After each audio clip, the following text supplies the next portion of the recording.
ফের জেলা সফরে মুখ্যমন্ত্রী।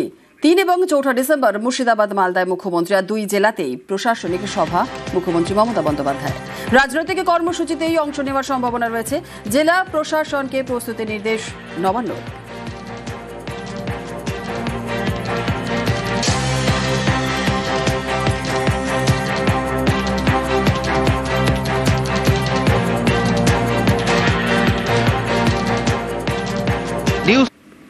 পশ্চিমবঙ্গে এসআইআর এর কাছে নজরদারি। রাজ্যে সে নজরদারি চালাবেন ভিন রাজ্যের 3 অফিসার।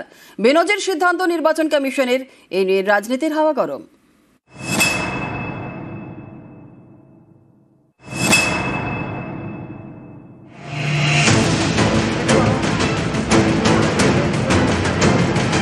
ভোটার তালিকায় বিশেষ নিবিড় সংশোধন। পশ্চিমবঙ্গে চলছে এসআইআর। এই এসআইআর নিয়ে এবার নজিরবিহীন সিদ্ধান্ত নির্বাচন কমিশনের।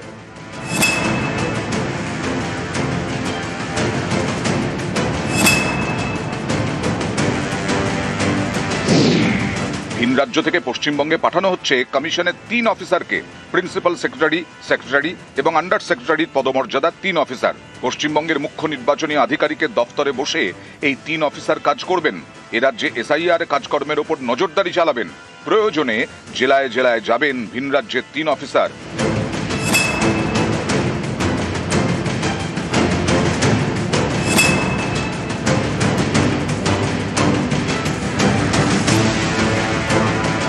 বিহারে এসআইআর শেষ। পশ্চিমবঙ্গ সহ 12 রাজ্যে এখনো চলছে। এর মধ্যে শুধুমাত্র পশ্চিমবঙ্গে এসআইআর নজরদারিতে ভিন রাজ্যের অফিসার নিয়োগের সিদ্ধান্ত কমিশনের, যা নজিরবিহীন বলেই অনেকের মত। বুধবার দিল্লিতে নির্বাচন কমিশনে যায় বিজেপির প্রতিনিধি দল। পশ্চিমবঙ্গে নিরপেক্ষ পর্যবেক্ষক নিয়োগের দাবি জানায়। এরপরেই নির্বাচন কমিশনের বেনজির নির্দেশিকা।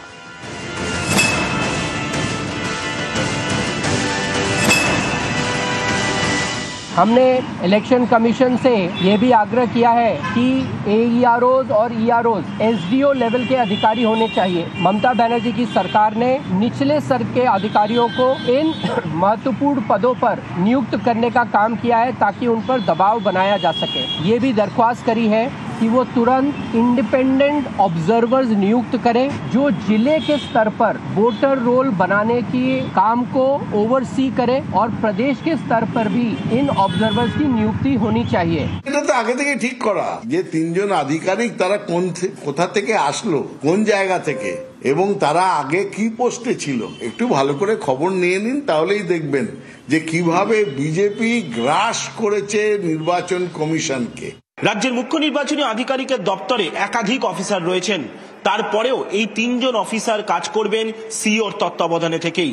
আর একে কেন্দ্র করেই রাজনৈতিক সুর চড়াচ্ছে তৃণমূল কংগ্রেস। অন্যদিকে আবার বিজেপিও পাল্টা দাবি করছে। ফলত সব মিলিয়ে কেন এসআইআর প্রক্রিয়া চলাকালীন জাতীয় নির্বাচন কমিশনের তরফে নজিরবিহীন ভাবে এই আধিকারিকদের পাঠানো হচ্ছে তা নিয়ে উঠছে প্রশ্ন। ক্যামেরায় খোকন দাসের সঙ্গে সোমরাজ বন্দ্যোপাধ্যায়, নিউজ 18 বাংলা, কলকাতা।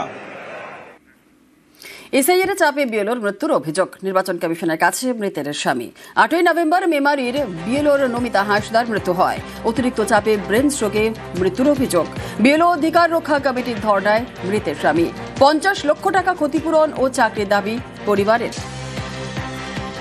আজকে নির্বাচন কমিশনের কাছে কিছু দাবি নিয়ে আমি এসেছি, কারণ উনি ছিলেন তো আমার সংসারের ইনকামের একমাত্র পথ। এবার আমার কিচ্ছু নেই। এবার নির্বাচন কমিশনের কাছে বলবো যে আমি যাতে বাঁচতে পারি তার জন্য কিছু একটা ব্যবস্থা করতে। বিএলওর দিন নিয়ে যাবে, আমার পরিবারের একজনের কাজ দেওয়া হোক আর 50 লক্ষ টাকা ক্ষতিপূরণ দেওয়া হোক। আর আমার স্ত্রী যেভাবে মারা গেছেন, বিএলওদের যেন এইভাবে চাপ দিয়ে কোনো কাজ যেন না করেন।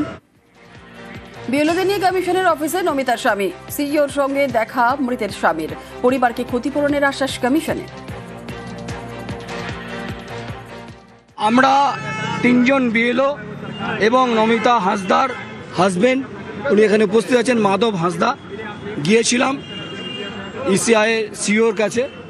সিও ছিলেন, কিন্তু আমরা আমাদের কাছে অ্যাসিস্ট্যান্ট সিও দিব্যেন্দু দাস, তিনি আমাদের যে দাবি ছিল যে ওনার কম্পেনসেশন এবং ওনার পরিবারকে চাকরি, এই দাবি ছিল আমাদের। সেই দাবিতে উনি এটা নিয়ে আমাদের বললেন কম্পেনসেশনের ব্যাপারটা ওনারা দেখবেন, কিন্তু কবে হবে সেটা কোনো নিশ্চিত দেননি। মিথ্যে প্রচারে বাঙালি খেদানোর অভিযোগ। ভিন রাজ্যে কি ব্যবসা করতে পারবেন না বাঙালিরা? দীঘায় নাকি ওড়িশার ব্যবসায়ীদের ব্যবসা করতে দেওয়া হচ্ছে না। আর এই অভিযোগে ওড়িশার চন্দনেশ্বরে বাঙালি ব্যবসায়ীদের হুমকি ওড়িশাবাসীর। ব্যবসা গোটাতে 3 দিনের ডেডলাইন।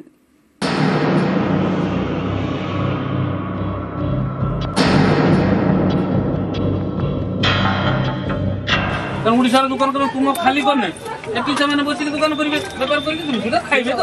ତେଣୁ ଏ ବାବଦର କଥାଟା ଯାଇକି ତାଙ୍କ ତୁମ ସେ ନେତାମାନଙ୍କୁ ଯାଇକି ପଚାର, ଜାଗା ମାଗି ଦିଅ, ସେମାନଙ୍କୁ ଜାଗା ଫାଙ୍କା କରିଦେଲେ ସେଇ ଜାଗାରେ ଯାଇ ବସିବ। 3 ଦିନ ସମୟ ଦିଆହେଲା, ସାଙ୍ଗେ ସାଙ୍ଗେ ତ ହବନି। ବେଙ୍ଗଲ ଆମ ଏଇ ଛୁଆ 150 ଛୁଆକୁ ଉଠେଇ ଦେଇଛନ୍ତି ଦୋକାନୀ, ବୁଝିଲ ନା। ତମେ ନେତାମାନେ କହିକି ପଠେଇଛନ୍ତି ତମେ ଚନ୍ଦନେଶ୍ୱର ଦୋକାନ କର।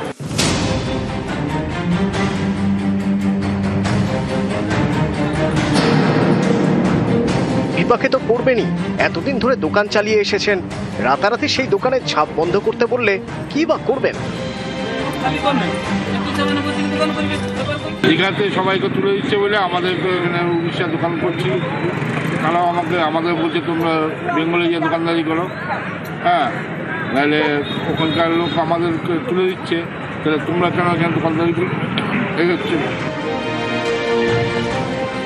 দীঘায় নাকি বেছে বেছে ওড়িশার ব্যবসায়ীদের উচ্ছেদ করা হচ্ছে, তাই পাল্টা ওড়িশার চন্দনেশ্বরে থাকা বাঙালি ব্যবসায়ীদের দোকানের ঝাঁপ বন্ধ করে চলে যেতে বলা হচ্ছে।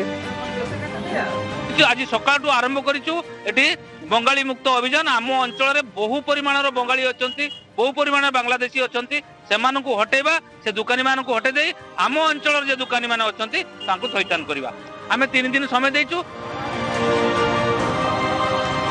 দীঘায় রাস্তা সম্প্রসারণের কাজ করছে পূর্ত দপ্তর, তাই কিছু ব্যবসায়ীকে সরানো হয়েছে, কিন্তু সেটা কি বেছে বেছে ওড়িশার ব্যবসায়ীদের? এ কথা অনেকেই মানতে নারাজ।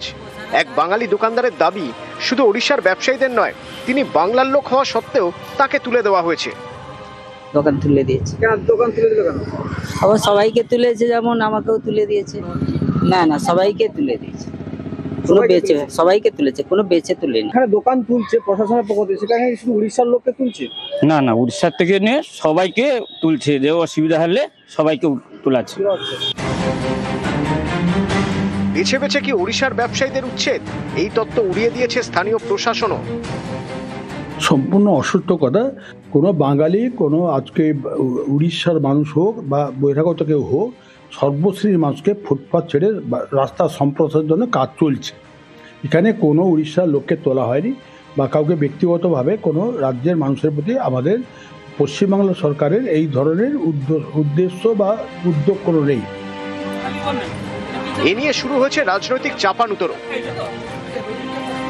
বিজেপি মানেই বাংলা বিদ্বেষী। আবারও উড়িষ্যার এই ঘটনা চোখে আঙুল দিয়ে প্রমাণ করলো, বাঙালিরা ব্যবসা করতে গেলে টার্গেট করা হচ্ছে বাঙালিদের, অজুহাত অছিলা দেওয়া হচ্ছে যে বাংলায় নাকি উচ্ছেদ করা হয়েছে। বাস্তবটা সম্পূর্ণ মিথ্যে। বাঙালিদের উপর যদি এই রকমের আক্রমণ চলতে থাকে, বাঙালি কিন্তু এর জবাব দেবে। আগামী দিন যেন বিজেপি নেতারা তার জন্য প্রস্তুত থাকে। এই যে তারা ন্যারেটিভ সেট করার চেষ্টা করছে, বাঙালিদেরকে অপমান করা হচ্ছে, বাঙালিদেরকে পেটানো হচ্ছে, বিভিন্ন জায়গায় বলা হচ্ছে, সম্পূর্ণ ভুল। বাঙালিরা সসম্মানে বিভিন্ন জায়গায় নিজেরা ব্যবসা করে খাচ্ছে এবং বিভিন্নভাবে সুন্দরভাবে রয়েছে। বিভিন্ন মৃত্যুতেই যেমন বলা হচ্ছে যে এসআইআরের জন্য আত্মহত্যা করেছে, সেরকমভাবে বিভিন্ন জায়গায় যদি কিছু হয় বলা হচ্ছে বাঙালি বলে করা হয়েছে।